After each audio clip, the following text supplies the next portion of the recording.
Muitas pessoas têm interesse em corujas, e esse interesse levou a muitas interpretações artísticas dessas criaturas fascinantes. Na arte grega e romana antiga, as corujas eram comumente retratadas como um símbolo de sabedoria. A associação da coruja com a sabedoria é baseada em sua inteligência aguçada e habilidades estratégicas de caça e seu voo totalmente silencioso, que nem o ouvido mais potente conseguiria captar. Elas também são conhecidas por ficarem sentadas em silêncio por longos períodos de tempo enquanto caçam, o que implica que eles são uma criatura astuta e paciente. As corujas também têm outros significados simbólicos no mito grego. Por um lado, Atena era geralmente retratada como uma guerreira ou rainha blindada com uma coruja em seu escudo ou elmo com seu nome. Acteia ou Aegis, nomes grego para guerreira blindada. Os antigos gregos acreditavam que a coruja também pertencia à sua deusa Diana. Daí, ela se tornou associada a uma coruja também. Artistas posteriores costumavam usar os dois símbolos para descrevê-la, uma mulher com sabedoria e coragem que protegia os viajantes, simbolizada como uma rainha guerreira e uma coruja em seu escudo. Na China, onde existem mais de 100 espécies de corujas, as pessoas acreditam que uma pessoa nascida no ano da coruja seria sábia e astuta. Além disso, as pessoas na China associam as corujas a uma vida longa porque acreditam que certos tipos de corujas vivem 80 anos ou mais. Embora sejam animais noturnos, as pessoas na China criam corujas e as alimentam durante o dia e lhes dão restos de comida à noite para que possam dormir até a meia-noite sem passar fome, mantendo-as assim no cativeiro. A coruja é conhecida como um sinal do futuro, mas também de feitiçaria e maus presságios, e isso se deve aos seus olhos de aparência humana e aos sons que emite. Na Grécia Antiga, e especialmente em Atenas, a coruja era o animal associado à deusa da sabedoria, Atena, e por esta razão tornou-se o símbolo da ciência, e até mesmo o símbolo das moedas atenienses, nas quais costuma aparecer.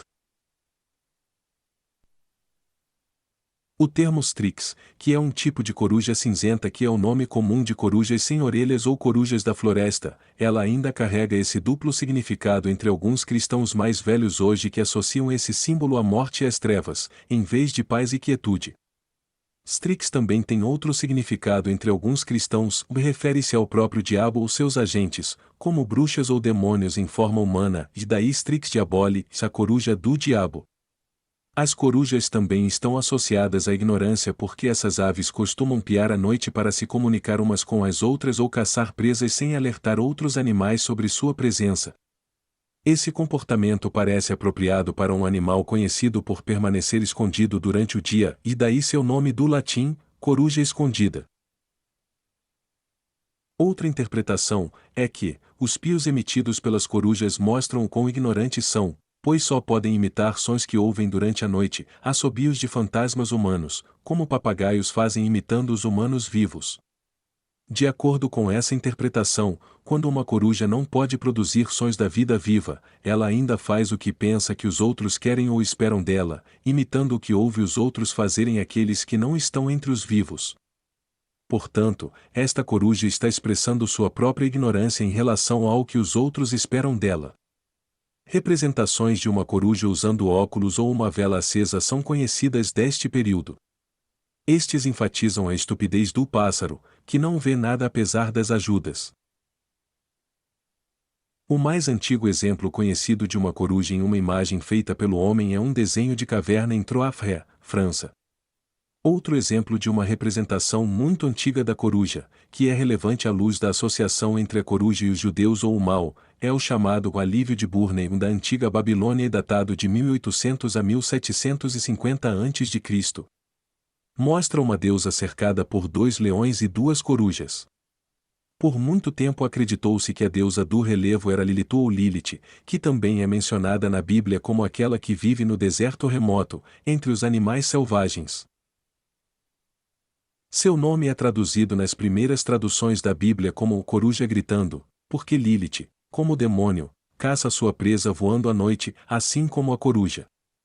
Seja qual for a deusa que o relevo retrata, é certo que ela estava associada a práticas assustadoras, sombrias ou noturnas, assim como a coruja. O fato de a coruja ser um animal possivelmente indomável, era visto como um sinal de lealdade à entidade da deusa Atena. A coruja também era um símbolo para a cidade de Atenas. Esta associação da pequena coruja com a cidade de Atenas coexistiu com a negativa conotação que o pássaro tinha na crença popular como portador de más notícias, como anúncios de morte. Os romanos adotaram a coruja como símbolo de sua deusa da sabedoria, Minerva. Os textos de Plínio e Aristóteles teriam muita influência na forma como em que a coruja é descrita nos primeiros tempos cristãos e na Idade Média. A descrição da coruja começa com a observação de que o animal mais ama as trevas em vez da luz e prefere se isolar. As etimologias do arcebispo Isidoro de Sevilha é um compêndio do conhecimento mais importante da cultura cristã clássica e primitiva em diferentes áreas, incluindo o reino animal. O texto é quase inteiramente uma paráfrase de fontes mais antigas, tanto enciclopédicas quanto literárias. O mérito da obra reside, portanto, nos esforços de Isidoro para torná-la o mais completa possível. Isso leva a fazer muitas observações sobre a coruja e seu significado simbólico. O trabalho era popular e sem precedentes.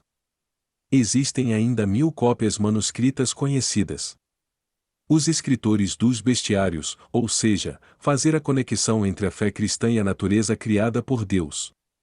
Eles fizeram, por certas características dos animais, uma alegoria cristã moral e com interpretação carregada ou apontando para designar alguns animais simbolizando eventos bíblicos. Um exemplo em relação à coruja é a exibição de chifres em sua cabeça, nos tufos de penas que algumas corujas, incluindo o bufo real, usam em ambos os lados de suas cabeças eram vistos como chifres. Os cristãos viram nisso um acordo com os judeus, que segundo eles, demônios, como eles, também tinham chifres. Essa associação foi reforçada pelo dever que judeus de 1215, após o Quarto Concílio de Latrão, receberam um pileum cornutum, um boné com chifres ou boné pontiagudo. O Sínodo de Viena ordenou que todos os homens judeus usassem o pileum cornutum, um boné com chifres conhe. Conhecido como chapéu judaico, geralmente branco ou amarelo, como uma vestimenta distinta nesta data de 1267. Meio século antes, o Quarto Concílio de Latrão convocado pelo Papa Inocêncio III havia introduzido o chapéu judaico como obrigatório, de modo que erroneamente, os cristãos não têm relações com mulheres judias ou sarracenas e judeus e sarracenos tendo relacionamentos com mulheres cristãs. Contornando isso, sob o pretexto de erro, decidimos que judeus e sarracenos de ambos os sexos em todos os países cristãos deveriam ser publicamente distinguidos por sua vestimenta. O chapéu judaico lembrava um gorro frígio usado por escravos emancipados na Roma antiga e pode ter sido comum entre os judeus babilônicos. É frequentemente visto em manuscritos hebraicos ilustrados e nos selos e brasões de famílias judias alemãs. Então, provavelmente, era simplesmente uma parte do traje tradicional dos homens judeus antes de ser imposto aos judeus como uma marca discriminatória. Como sinal de excepcional favor, alguns judeus famosos foram dispensados de usar o chapéu de judeu. A Câmara Municipal de Veneza, por exemplo, permitiu que o famoso médico e professor Jacob Mantino usasse o gorro de médico preto por 2 meses.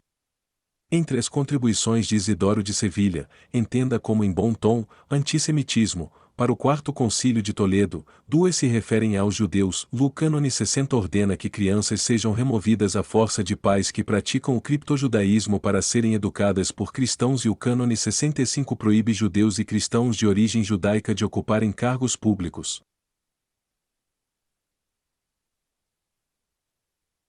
Então, fechamos este vídeo mostrando que a ignorância só faz o mal prosperar. É isso e até o próximo vídeo. Muito obrigado.